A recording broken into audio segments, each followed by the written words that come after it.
Hi నమస్తే అండి. Welcome to my channel. నేను మీ మునిగాల పద్మ. ఈరోజు మంచి రెసిపీతో మీ ముందుకు వచ్చానండి.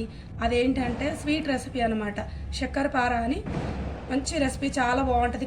క్రిస్పీగా చాలా బాగుంటాయి. సో దానికి కావాల్సిన పదార్థాలు ఏంటో చూసిద్దాం రండి. ముందుగా హాఫ్ కప్పు నెయ్యి, one and half cup sugar, ఇంకా హాఫ్ కప్ తీసుకుంటాను. సో మీకు చూపించడం మట్టుకు మాత్రం 1 కప్పు చూపిస్తున్నాను. తర్వాత ఇలాచీ పౌడర్, తర్వాత ఇది కొంచెం ఉప్పు, ఇది సోడా ఉప్పు. సో నెక్స్ట్ ఈ పిండి జల్లించి పెట్టుకున్నాను మైదా. ఎంత ఇంకొక 1 కప్పు వాటర్ కూడా పోసుకుందాము. అవి మూడు ఈక్వల్గా తీసుకున్న తర్వాత అప్పటికి పిండి ఎంత పడుతుందో దాన్ని బట్టి మనము సెట్ చేసుకుందామండి. Okay, let's go start. ముందుగా హాఫ్ కప్పు నెయ్యి పోసేసుకుంటున్నాము.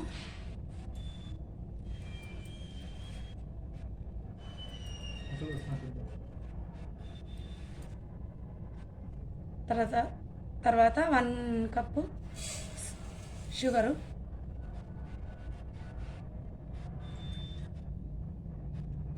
1 కప్పు వాటరు. షుగర్ అండ్ నెయ్యి, వాటర్ పూర్తిగా ఇలా మిక్స్ అయిపోవాలి. షుగర్ మొత్తం కరిగేంత వరకు ఇలా బీట్ చేసుకోవాలి. సరేనా? ఇలా మొత్తం కలుపుతూనే ఉండాలి. మొత్తం షుగర్ అంతా కరిగేంత వరకు ఇలాగే కలపాలి. ఇందులో అయితే 1 అండ్ హాఫ్ కప్ వేసానండి water. 1 and half cup water, 1 and half cup sugar, half cup నెయ్యి. ఇది మొత్తం మిక్స్ అవ్వాలి. షుగర్ పూర్తిగా కరిగేంత వరకు బీట్ చేసుకుందాం. సాల్ట్ వచ్చేసి ఇగో ఒక్క చిటికెడ వేస్తున్నాను చూడండి, ఇంతే. కొంచెం లైట్గా వేసామా లేదా అన్నట్టుగా. సో నెక్స్ట్ అయితే ఇదైతే హాఫ్ టీ స్పూను సోడా ఉప్పు అయితే వేస్తున్నాను.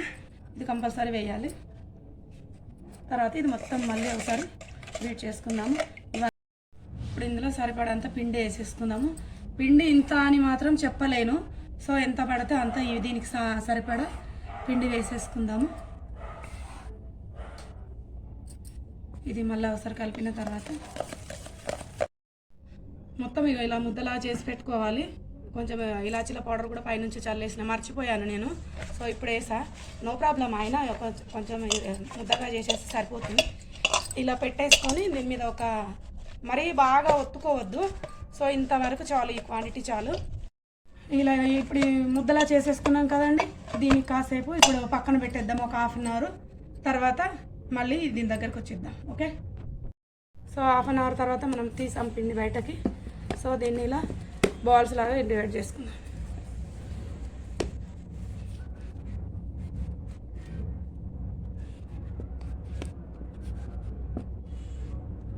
ఎస్, 4 బాల్స్ అయిపోయినాయి.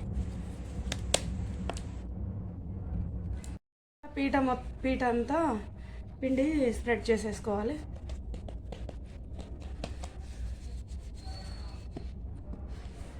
పొడిపిండి ఎంత ఎక్కువగా వేస్తే అంత బాగా వస్తుంది. ఇలా కోలా తీసుకొని 1/2 ఇంచ్ మందంగా ఒత్తుకోవాలి ఇలా.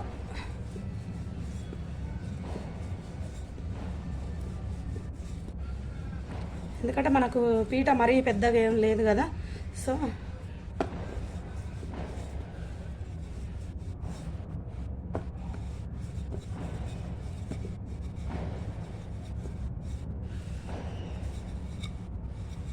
ఎస్,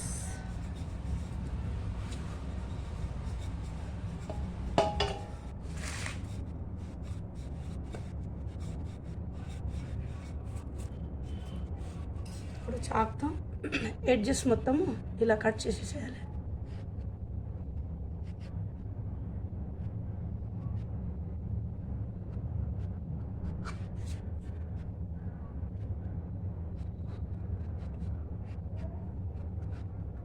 మనకు స్క్వేర్ షేప్లో రావాలి. సో అందుకనేసి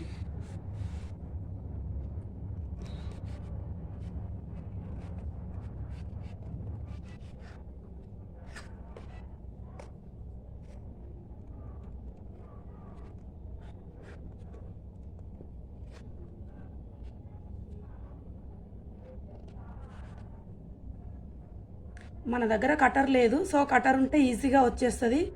ఇప్పుడు నేను నైఫ్తోనే చాక్తోనే కట్ చేస్తున్నాను.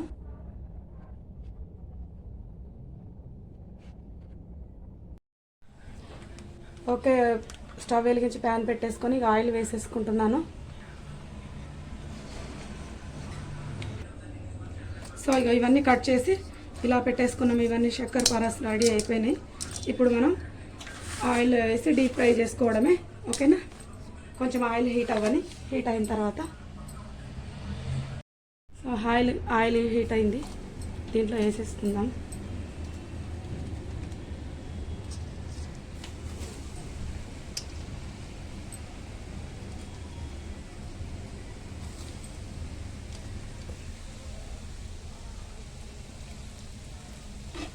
స్లోగా ఇలా అనుకోవాలి,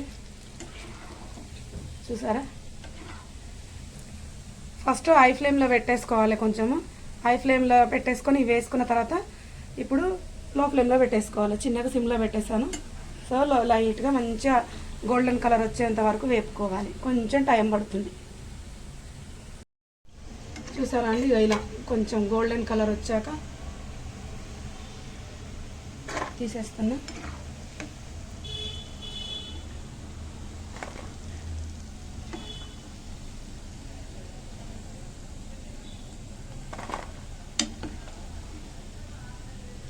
స్టవ్ ఆఫ్ చేసేద్దాము. ఇక అయిపోయినాయండి, మన చక్కెరపార కంప్లీట్ అయిపోయింది. మొత్తం ఇక సర్వింగ్ బౌల్లోకి తీసుకుందాము. చూసారా అండి, మన క్రిస్పీ చక్కెరపార కంప్లీట్ అయిపోయింది. ఎంత బాగున్నాయో చూడండి, కరకరలాడుతూ చాలా టేస్టీగా. తింటే మాత్రం మామూలుగా ఉండదు. ఎమ్మి మన స్వీట్ రెసిపీ. ఇవి ఇలా చేసేసుకొని గాజు కంటైనర్ అయినా సరే, లేదా ఏ బౌల్ దేంట్లో అయినా సరే బాక్స్లో వేసి పెట్టుకుంటే నిల్వ ఉంటాయండి. ఒక 1 మంత్ వరకు మంచిగా క్రిస్పీగా ఇలాగే ఉంటాయి. ఎప్పుడైనా స్నాక్స్గా తినేయచ్చు. ఆఫీస్కి కానీ, చిన్నపిల్లలకు స్కూల్ బాక్సులు అయినా కానీ ఎక్కడికైనా పంపించవచ్చు. ఈవినింగ్ వచ్చినాకైనా సరే స్నాక్స్గా తినేయచ్చు. చాలా బాగుంటాయి. ఓకే, మరి మీకు నచ్చిందా? నచ్చితే కూడా మీరు కూడా ట్రై చేసి ఈ రెసిపీ ఎలా కుదిరిందో మాకు మళ్ళీ కామెంట్లో పెట్టండి.